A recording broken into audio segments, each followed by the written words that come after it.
Have you ever wondered why some people in their 80s glow with joy, while others seem stuck in the past? Some people move through the years as if time has softened them, not burdened by age, but lifted by it. Not fragile.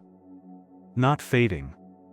Just freer, like something heavy inside has been gently set down, and what remains is calm, clear, and quietly radiant. It's not about fortune, or flawless health, or having all the answers. There's something deeper at work, something quiet, almost invisible, yet strong enough to change everything. Today, we're talking about what the happiest 80-year-olds tend to have in common.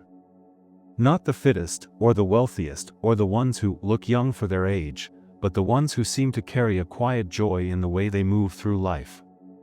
And if you're watching this, whether you're 65, 75, or well into your 80s, I hope you'll see some of yourself in what we're about to explore. Let's start with something that may surprise you, because it's not about doing more. It's about wanting less.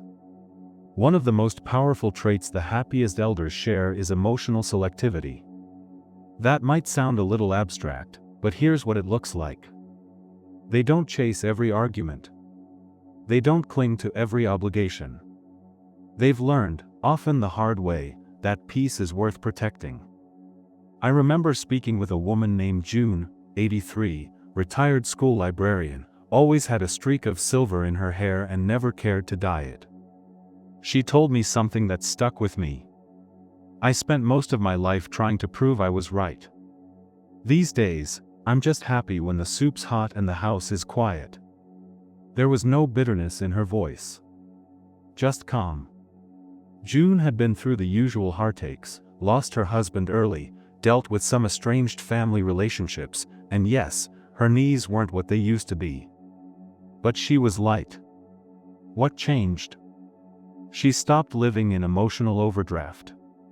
That means fewer toxic conversations. Fewer attempts to fix people who don't want fixing. More time spent with people who bring laughter, or quiet, or just warm presence. More effort spent on reading poetry, taking her tea just the way she likes it, and calling her niece on Fridays, just because.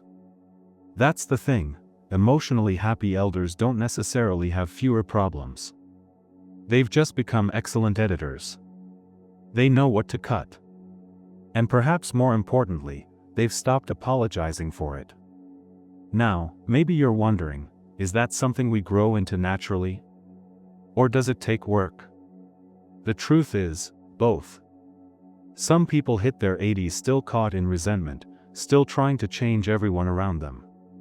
But those who actively practice letting go, letting people be who they are, letting life unfold without grabbing the steering wheel too hard, those are the ones who start to exhale. You might hear someone like Mr. Harold, a retired dentist from Missouri, say, "I used to carry every family drama like a sack of wet cement. Now, I just carry my crossword puzzle and a pair of good socks to the porch." That mindset? It's not laziness. It's mastery. The second thing many of the happiest 80-year-olds share is a little harder to pin down. It's not always what they say, but how they listen. They practice something we might call open-hearted presence. These are the folks who don't interrupt. Who smile even if your story meanders. Who don't need to be the smartest voice in the room, but somehow, when they do speak, you listen. This is the kind of wisdom that comes not just from experience, but from reflection. Because some people age, but they don't reflect. They collect years like coins but never really stop to look at the patterns. And then there are people like Eleanor, 86, soft-spoken, gentle humor, kept a journal for 27 years. When I asked her what the most important habit was in her later life, she said, "I learned to stop talking so I could hear what life was trying to say." Isn't that something? Eleanor didn't grow up in a world of therapy or mindfulness apps. She just sat with her thoughts. She didn't push away sadness, she gave it space. She didn't avoid joy, she wrote it down, in purple ink, on pages scented faintly with lavender oil. That open-hearted presence? It didn't mean she never got annoyed or tired or overwhelmed. But it meant she was never too distracted to notice beauty, or kindness, or stillness. When you talk to people like Eleanor, you feel seen. And when you're 80 or older, feeling seen, and seeing others, becomes a lifeline. Now, if you're still watching, tell me something in the comments. Do you know someone like June or Eleanor in your life? Or maybe, you're becoming them. Let me know. I'd love to hear your story. And if you're finding value in this conversation so far, don't forget to subscribe.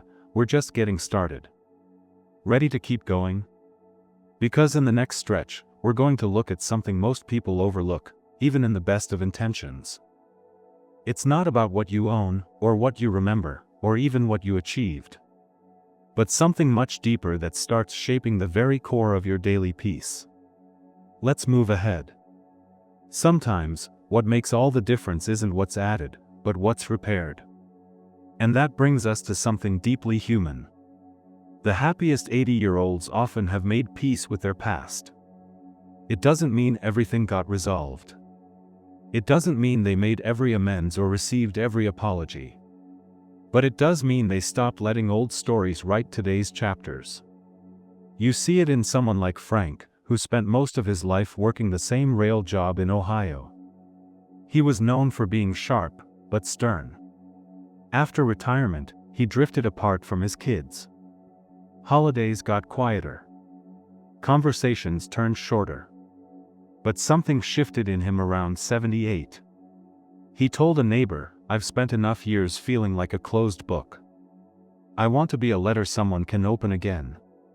Frank didn't know how to do therapy. He wasn't the type to read self-help. But he did something powerful. He started writing letters. To his daughter, his brother, even to his late wife. Some he mailed.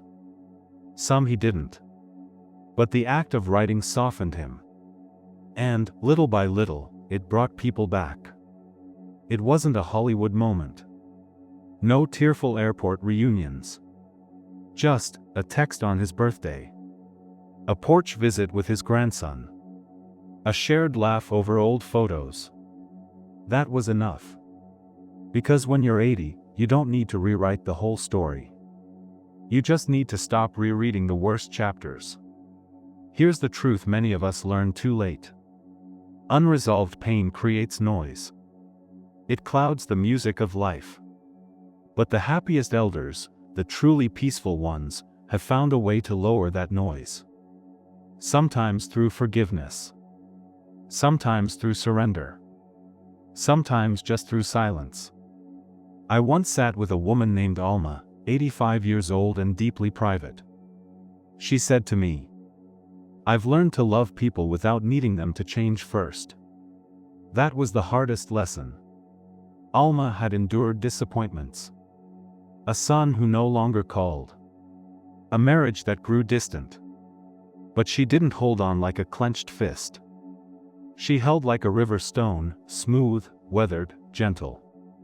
And it showed. In her voice. In her eyes. In the way she never interrupted a bird's song during our walk. That kind of peace isn't something you stumble into. It takes reflection. It takes loss.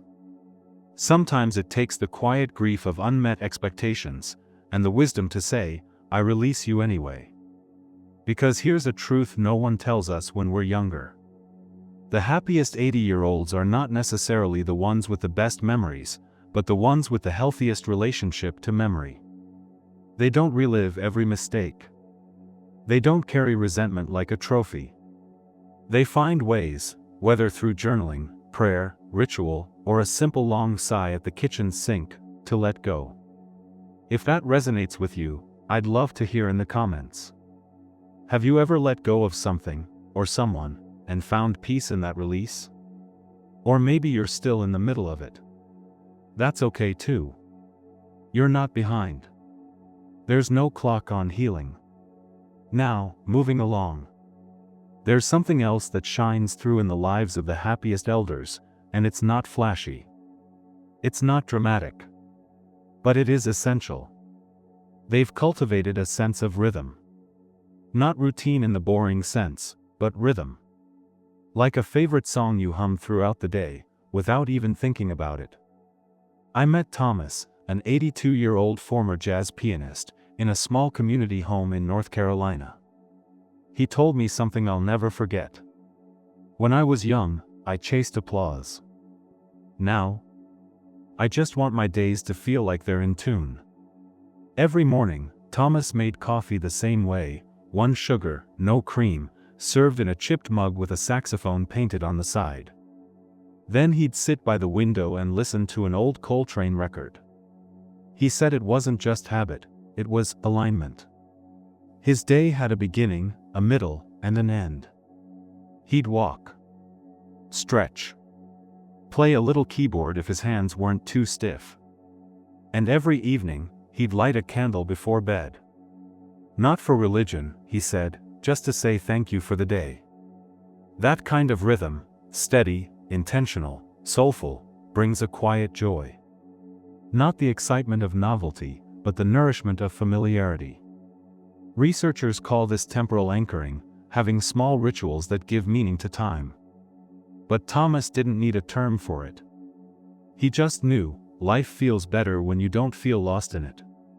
Many elders, especially those who live alone, build these gentle anchors into their days.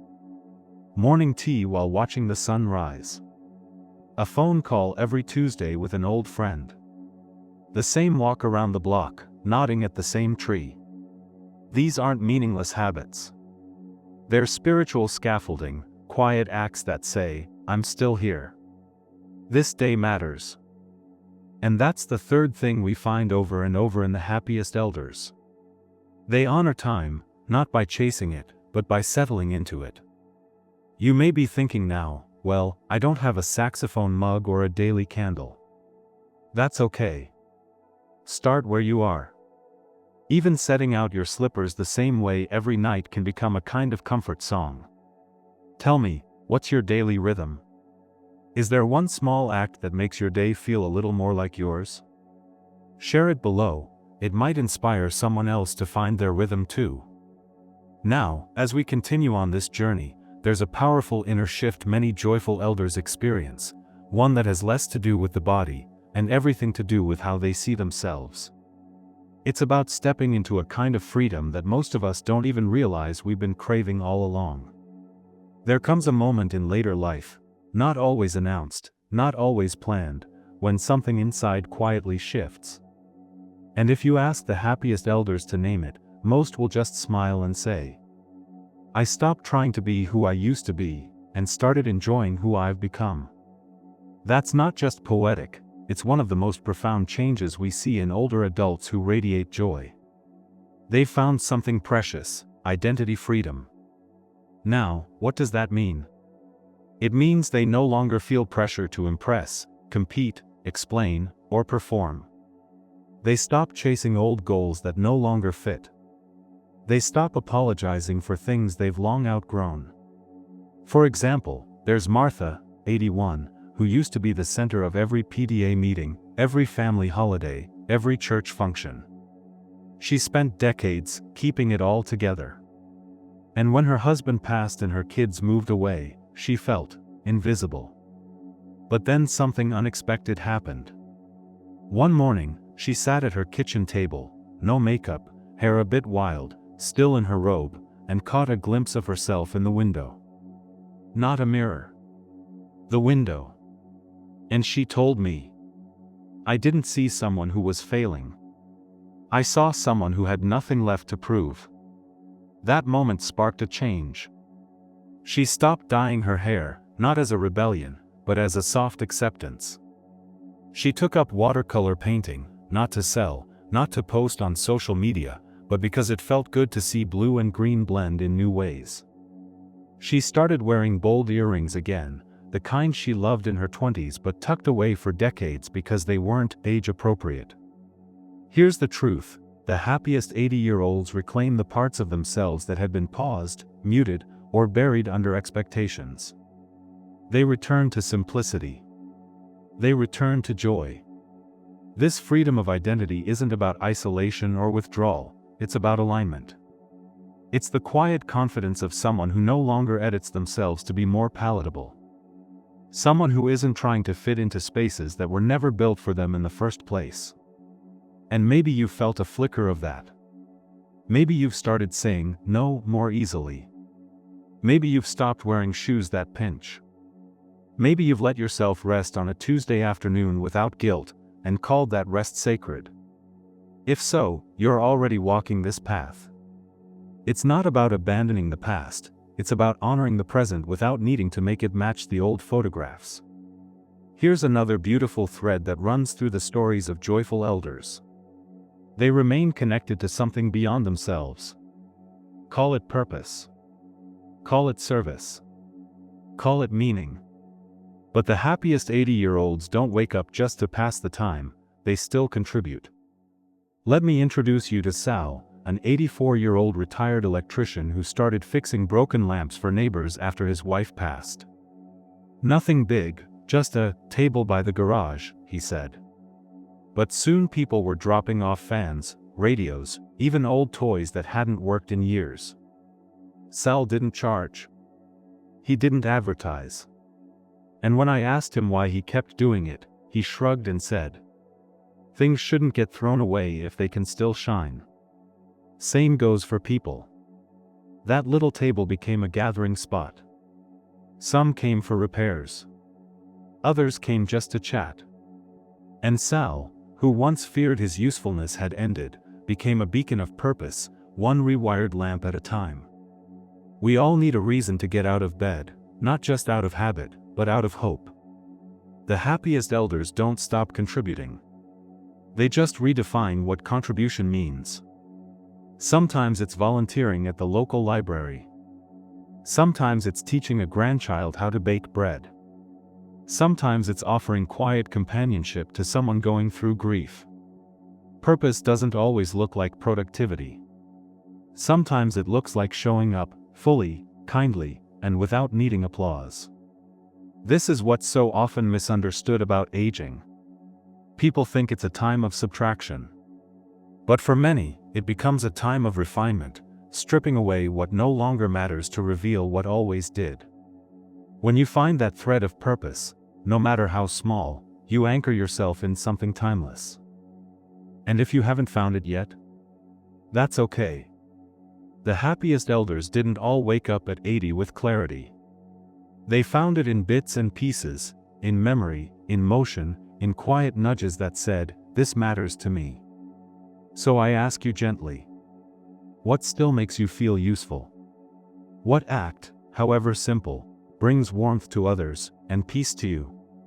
Let me know in the comments. You never know who you'll inspire. As we begin to wrap this part of our journey, there's one final quality we'll explore, and it might just be the most surprising of all. Because it's not about mindset, or habit, or anything you do. It's about how you receive. And what happens when you finally let go of the need to carry everything alone. I'll meet you there in the next chapter. Let's continue. There's a softness you start to recognize in the happiest elders. Not weakness. Not surrender. Just softness. Like someone who's finally loosened their grip on the steering wheel and found peace in letting the road unfold. And that's where we arrive at one of the most beautiful shared traits among joyful 80-year-olds. They've learned how to receive. It's subtle, often overlooked. But those who carry lightness deep into their 8th or 9th decade often say the same thing in one form or another. For most of my life, I gave. Now, I'm learning how to let myself be given to. That's not easy. Especially for those who've worn independence like armor for decades. Who raised kids, built careers, survived loss, held households together, often with little thanks and even less rest.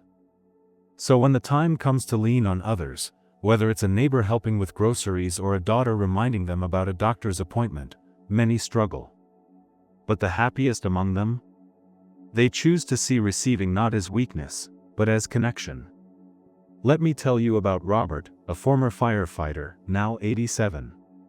He was the kind of man who fixed everything himself, from leaking sinks to broken hearts.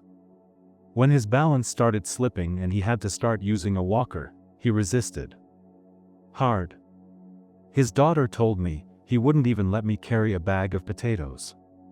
But one morning, Robert sat on the porch and watched his grandson tie his shoelaces, carefully, lovingly, one loop at a time. And something clicked.